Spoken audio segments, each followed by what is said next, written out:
2020년 5월 7일 LA 온누리교회 가정에서 함께하는 영상 새벽 예배입니다.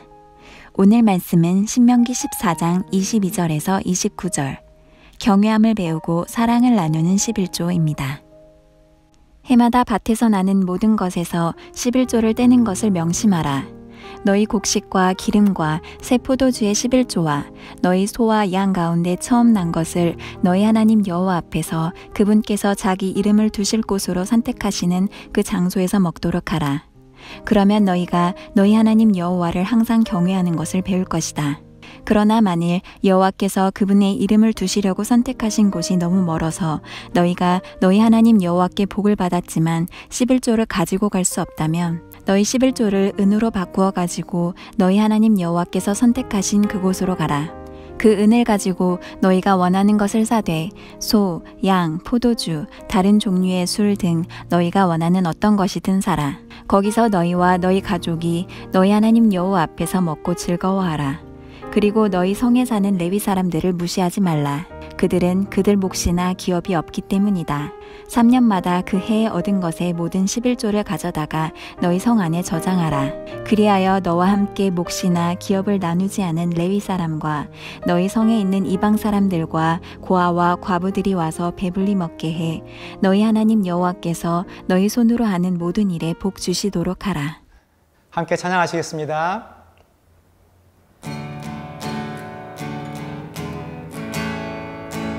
나의 죄를 정케 하사 주의 일꾼 삼으신 구세주의 넓은 사랑 항상 찬송합니다. 나를 일꾼 삼으신 주 크신 능력 주시고 언제든지 주 뜻대로 사용하여 주소서. 내게 부어주시려고 은혜 예비하신 주 주의 은혜 채워주사 능력 있게 하소서. 나를 일꾼 삼으신 주 크신 능력 주시고 언제든지 주 뜻대로 사용하여 주소서. 아멘. 할렐루야. 5월 7일 목요일 아침입니다. 오늘도 하나님 말씀을 하루 시작하는 여러분에게 주님의 은혜와 사랑이 가득하시기를 축복합니다. 여러분, 오늘은 11조에 관련한 말씀입니다. 오늘 말씀을 읽으면서 생각난 말씀이 있습니다. 누가복음 12장 34절 말씀인데요. 너희 재물이 있는 곳에 마음도 가는 법이다. 아멘. 하나님께서 주신 말씀, 우리 너무나 잘 아는 말씀입니다. 하나님은 우리의 마음과 재물이 연결된 것처럼 말씀하십니다. 우리가 우리의 물질, 재물을 사용하는 것을 보면 그것이 맞는 말씀인 것 같기도 합니다. 그런데 우리가 이 말씀을 대할 때 기억해야 되는 것이 있습니다. 그 말씀이 이어지는 말씀들인데요.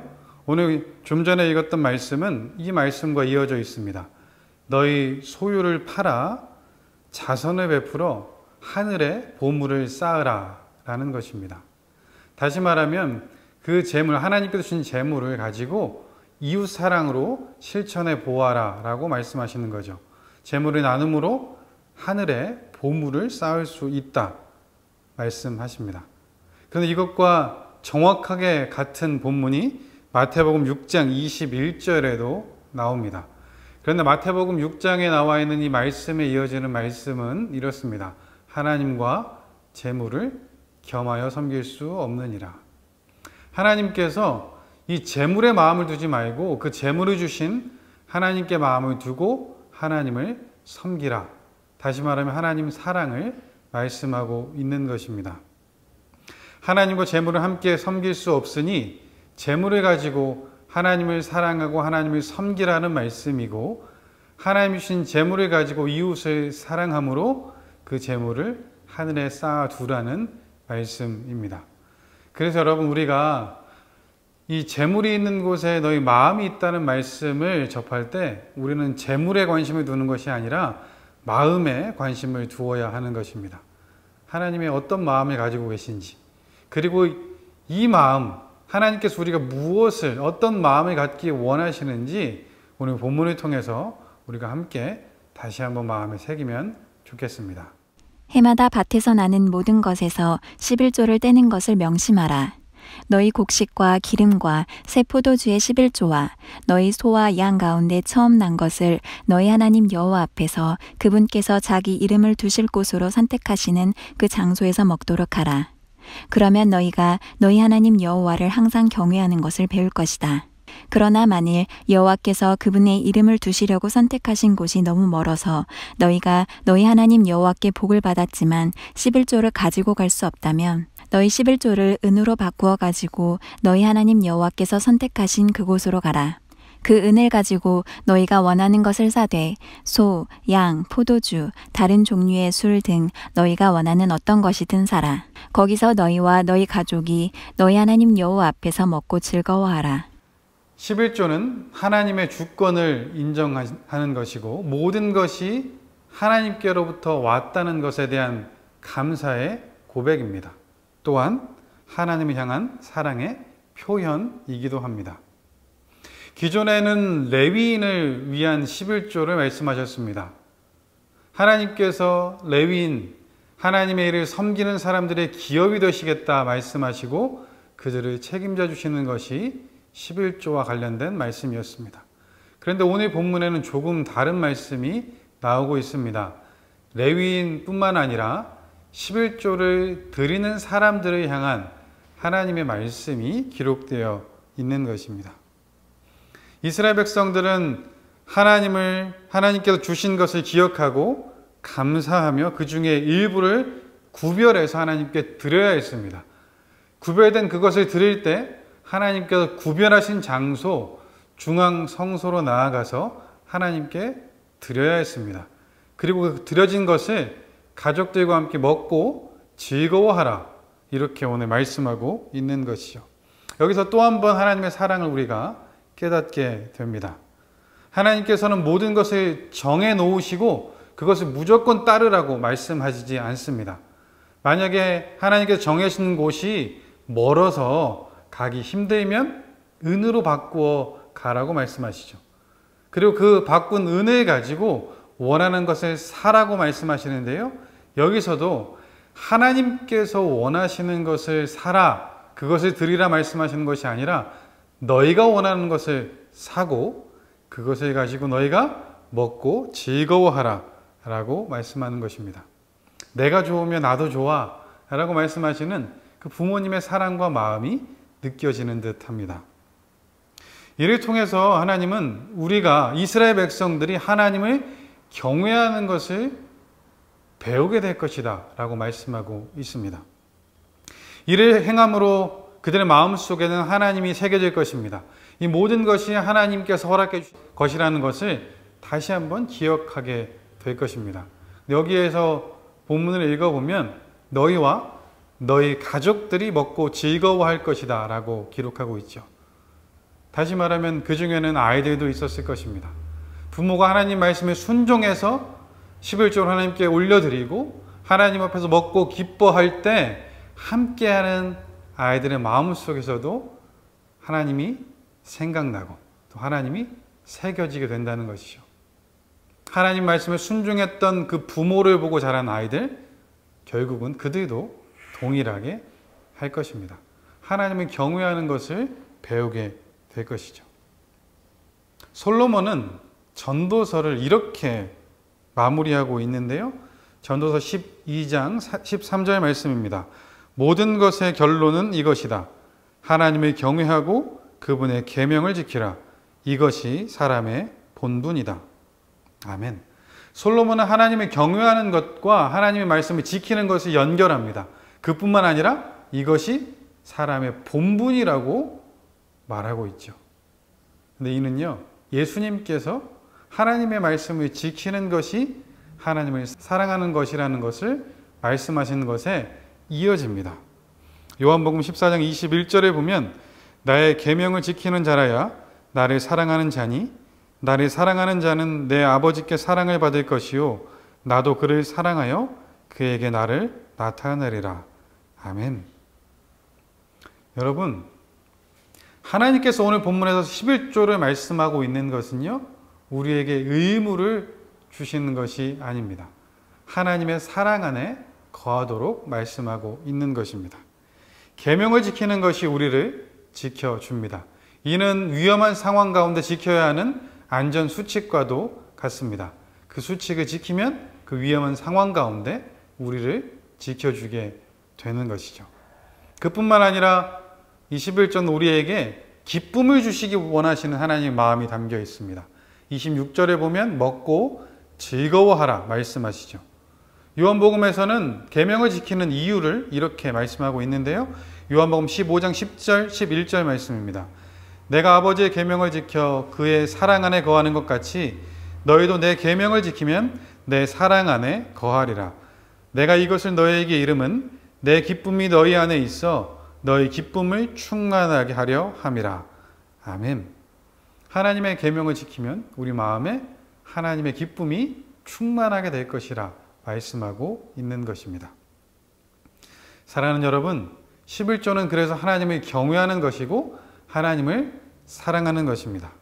더 큰 사랑을 먼저 베풀어 주신 하나님께 우리의 사랑을 올려드리는 그런 우리가 되면 좋겠습니다. 기쁨으로 드리고 또 드림으로 기쁨을 경험하는 우리가 되기를 주님의 이름으로 축복합니다. 그리고 너희 성에 사는 레위 사람들을 무시하지 말라. 그들은 그들 몫이나 기업이 없기 때문이다.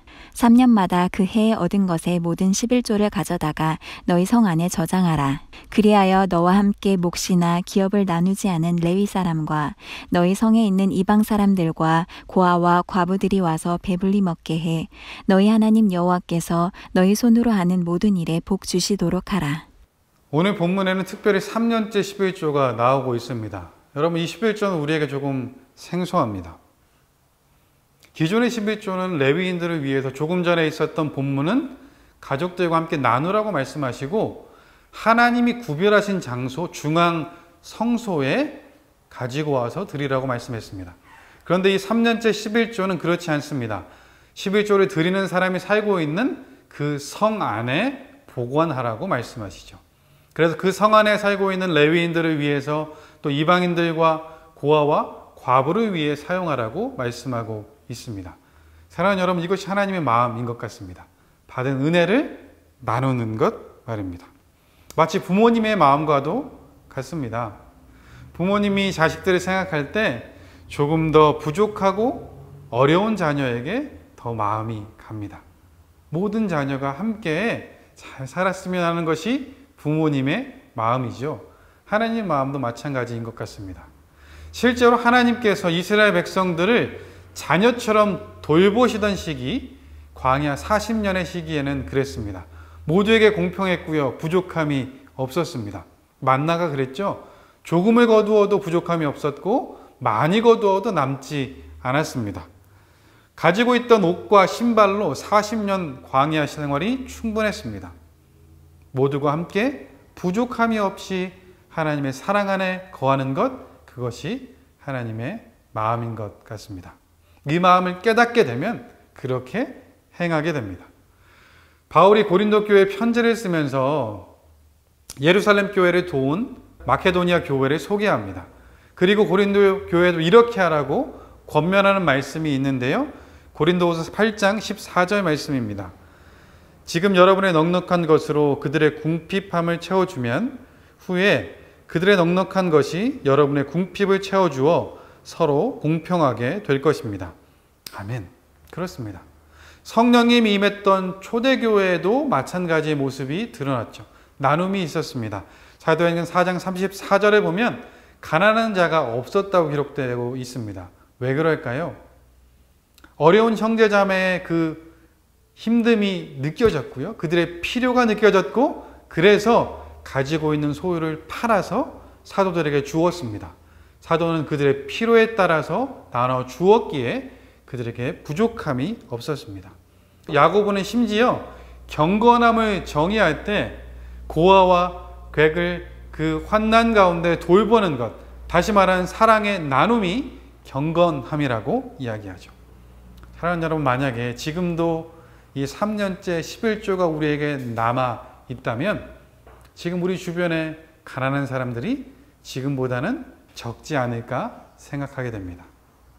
그런데 감사한 것은 코로나 바이러스로 이 어려움의 시기에 닥치자 이 사랑의 나눔, 그 움직임이 이 곳곳에 생겨난다는 것입니다.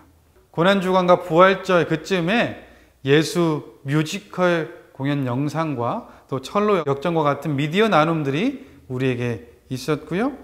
또 각 식당에서는 자기만의 레시피를 공개하고 있습니다. 더블트리 호텔에서 초콜릿 쿠키의 레시피를 공개했는데요. 처음으로 공개됐다고 하더라고요. 그 공개한 이유가 이렇다고 합니다. 초콜릿 쿠키를 먹으면서 사람들이 그 마음에 조금의 따뜻함을 또 위로를 받았으면 좋겠다. 너무나 많은 것들이 지금 나누어지고 있습니다. 교회도 마찬가지죠. 교인분들 중에 어려운 상황 속에 있는 분들을 위해 써달라고 목적 헌금을 하는 분들도 있습니다. 교회에서도 여러 가지 많은 것들을 준비하고 진행합니다. 유드고 프로젝트에서는 우리의 몸과 마음이 건강할 수 있도록 확진자 예방 프로젝트 함께라서 다행이야 라는 것을 준비해서 진행했고요. 선교부에서는 치과 세무 관련 세미나와 함께 나눔을 계속해서 실천하고 있습니다. 지난달에 비전 헌금으로 어려워하는 두 교회를 도울 수 있었고, 지난 주일에는 코지 프로젝트로 어려운 성도를 돕는데 함께하고 싶은 마음으로 우리가 비전 헌금을 했습니다. 참 감사합니다. 사랑하는 여러분, 처음에 우리는 하나님의 은혜로 무엇인가를 얻으면 감사합니다. 그런데 이내 그것이 내 것이 됩니다. 소유권을 주장하게 된다는 것이죠. 하나님이 이렇게 사용하라 말씀하셔도 이미 내 것이 되었기에 내가 하고 싶은 대로 하고 싶습니다. 그래서 그렇게 나누는 것이 쉽지 않습니다. 그런데 기억해야 되는 것이 있죠. 이 모든 것이 하나님의 허락해 주신 것이라는 것입니다. 신명기 8장 18절에 보면 하나님께서 재물 얻을 능력을 주셨다라고 말씀하고 있죠. 하나님께서 주신 것이라는 기억하라는 것입니다. 우리는 하나님께 재물을 맡은 청지기이죠. 그럼 하나님께서 쓰고 싶은 곳에 쓰실 수 있도록 해야 합니다. 하나님이 공급하지 않으면 우리가 아무것도 가질 수 없습니다. 우리가 아무리 열심히 해도 수확이 없을 수도 있고요. 하루아침에 그 모든 것이 사라져 버릴 수도 있죠. 하나님이 붙잡고 있는 것입니다. 오늘 보면 24절처럼 하나님이 복을 주신 것이죠. 그래서 우리는 받은 그 복을 하나님께 사랑으로 드릴 수 있어야 되고요. 그것을 드렸을 때 하나님은 다시 우리에게 허락해 주시겠다 말씀합니다. 어린 시절 우리 작은 것을 부모님께 드렸을 때 더 큰 것을 부모님이 우리에게 허락해 주셨죠. 여러분, 저는 지금도 마찬가지인 것 같습니다. 제가 드린 부족한 사랑보다 더 많은 사랑을 부모님께 받고 있죠. 하나님도 마찬가지로 말씀합니다. 복을 주시겠다고, 너희 서로 하는 모든 일에 복을 내리겠다 말씀하고 있습니다. 김세현 교수는 11조에 대해 이렇게 이야기합니다. 11조는 신앙의 좋은 훈련이다. 하나님께 감사하고 의지하고 사랑하며 이웃을 사랑하는 믿음을 키워가는 좋은 방도이다. 그런 것 같습니다. 사랑하는 여러분, 11조로 하나님을 사랑하고 이웃을 사랑하는 것, 그것을 오늘 하나님께서 말씀하고 있습니다. 하나님께서 우리에게 그런 여건과 마음을 허락하셔서 하나님을 사랑하고 이웃을 사랑하는 우리가 되었으면 좋겠습니다. 기쁨으로 드리고 하나님 기쁨이 우리 마음속에 충만해 하나님 감사합니다 고백하며 살아갈 수 있는 우리 모두 되기를 주님의 이름으로 축복합니다. 기도하겠습니다. 사랑의 하나님 아버지, 감사합니다. 오늘 11조를 말씀해 주셨습니다. 하나님을 향한 사랑, 이웃을 향한 사랑을 담아 주셨습니다. 하나님의 그 말씀을 다시 한번 마음에 간직하고 하나님의 경외함을 배우는 우리가 되게 하여 주옵소서. 주신 복을 하나님께 드리고 그 사랑을 나눔으로 하나님께 허락하신 기쁨이 우리 삶에 넘치게 하여 주옵소서. 오늘도 하루를 허락해 주셨습니다. 이 하루의 11조도 하나님께 드리기를 우리가 원하며 예수님의 이름으로 기도합니다. 아멘.